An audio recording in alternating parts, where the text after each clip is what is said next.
Bonjour à tous, dans la vidéo d'aujourd'hui je vais vous présenter une réplique de chez King Arms, donc c'est la Smith & Wesson MEP15 MOE et je vais remercier le magasin Crapahut qui me la prête pour que je puisse faire cette vidéo.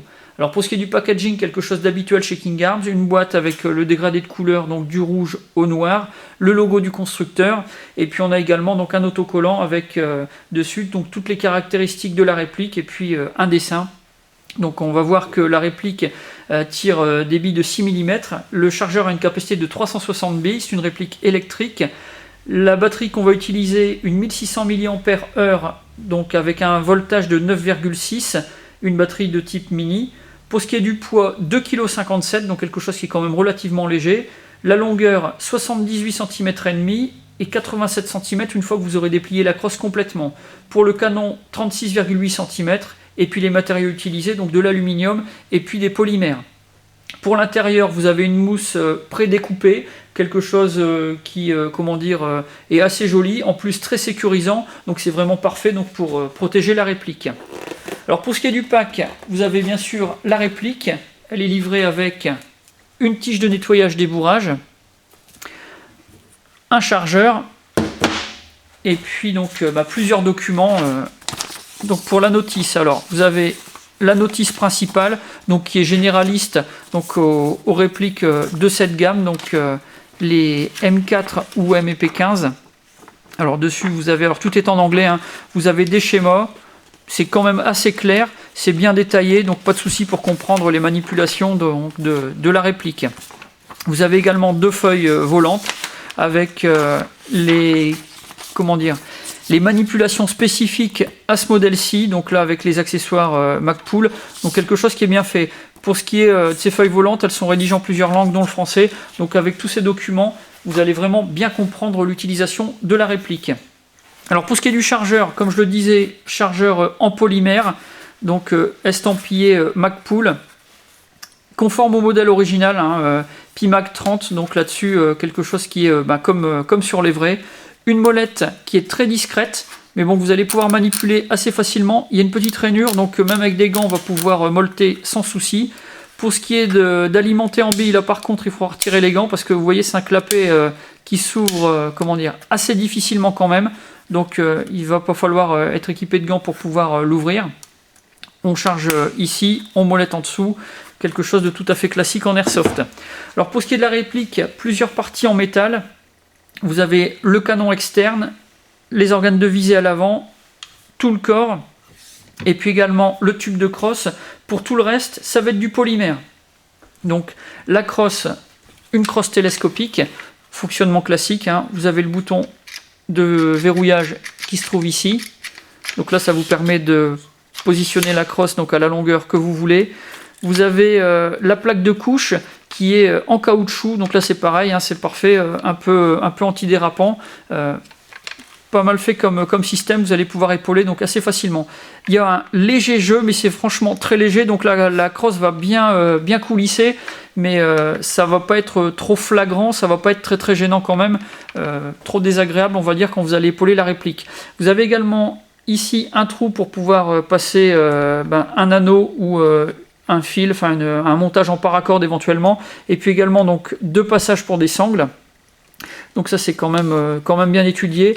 Une crosse qui est assez jolie, très fine, très discrète, assez légère, donc c'est vraiment pas mal fait. Pour ce qui est de l'autre partie à l'avant, donc pour une sangle, vous avez tout simplement un anneau donc horizontal, donc de forme rectangle. Donc là vous allez pouvoir passer une sangle directement ou alors mettre un mousqueton. Donc ça vient se fixer donc sur l'organe de visée à l'avant, qui est également équipé d'un montage, donc d'un quillon pour une fausse baïonnette. Donc là c'est parfait, on est vraiment sur quelque chose de très réaliste. Pour la poignée, donc vous voyez une poignée qui est un petit peu plus profilée, on va dire. Elle remonte bien sur l'arrière de la réplique. Donc là pour la prise en main, vraiment parfait. D'écran sur l'avant et puis sur l'arrière. Sur les côtés, donc légèrement granuleux. Très bonne sensation, même à main nue, très agréable pour prendre en main. Le garde-main à l'avant, c'est pareil, donc en polymère. Donc ici, vous allez pouvoir placer à l'intérieur votre batterie. Toutes les connectiques sont passées à l'avant. Là, pour manipuler, tout simplement, il suffit de tirer le delta ring donc vers l'arrière, désenclencher le garde-main, et puis là vous accédez aussi simplement que ça donc au compartiment pour la batterie. Ici, vous avez différents trous, donc des rainures.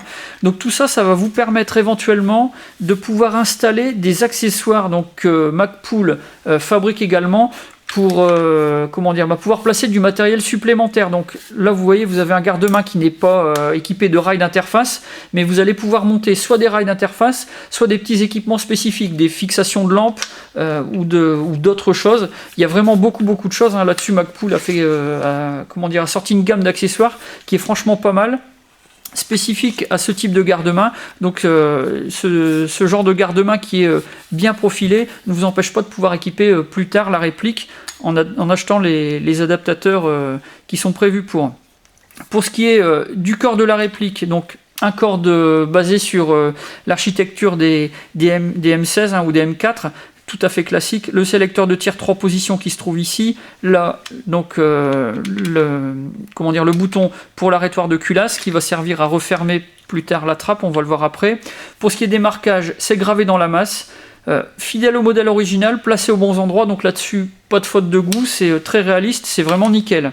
De l'autre côté, on a de la peinture, donc MEP15, une peinture de très bonne qualité. J'ai le même type de réplique depuis plus d'1 an. Je m'en sers de manière tout à fait normale. La peinture n'a pas bougé, je suis pas brutal là-dessus, mais bon, elle a subi déjà pas mal de choses, elle a vu pas mal de terrain. C'est assez robuste quand même. Pour ce qui est des organes de visée, donc à l'avant, quelque chose de classique. Hein. Là, vous allez pouvoir régler donc uniquement en hausse. Pour l'arrière, donc vous avez un montage qui peut être enlevé. Ici, vous avez une petite vis. Vous pouvez la desserrer et puis retirer complètement l'organe de visée. Et puis sinon, pour l'utiliser, vous avez de chaque côté donc des petites parties crantées et en appuyant dessus, tout simplement, ça va ouvrir. Donc, un œilleton que vous allez pouvoir régler. Donc, vous avez la possibilité de régler la dérive. Vous allez pouvoir également donc le faire basculer. Normalement, si je ne me trompe pas, vous allez pouvoir changer donc la position de l'œilleton pour avoir donc une visée instinctive qui a un diamètre un petit peu plus gros, ou alors vous pouvez réduire pour avoir une visée donc de précision. Pour ce qui est de le refermer, tout simplement, on presse, ça vient se rebloquer, et puis c'est occulté de cette manière. Alors pour ce qui est du réglage du hop-up, tout simplement, ici, le levier d'armement, on tire, ça vous ouvre la portière, la fausse culasse qui a reculé, et là vous avez une petite roue que vous allez pouvoir tourner pour pouvoir régler votre hop-up. Une fois que vous avez terminé, pour refermer, vous appuyez sur le bouton qui se trouve ici, la culasse reprend sa position et puis après vous refermez donc la portière de cette manière. Donc une réplique que moi je trouve franchement très jolie, très bien faite. Pour ce qui est de la puissance, elle est donnée à 1,2 joules.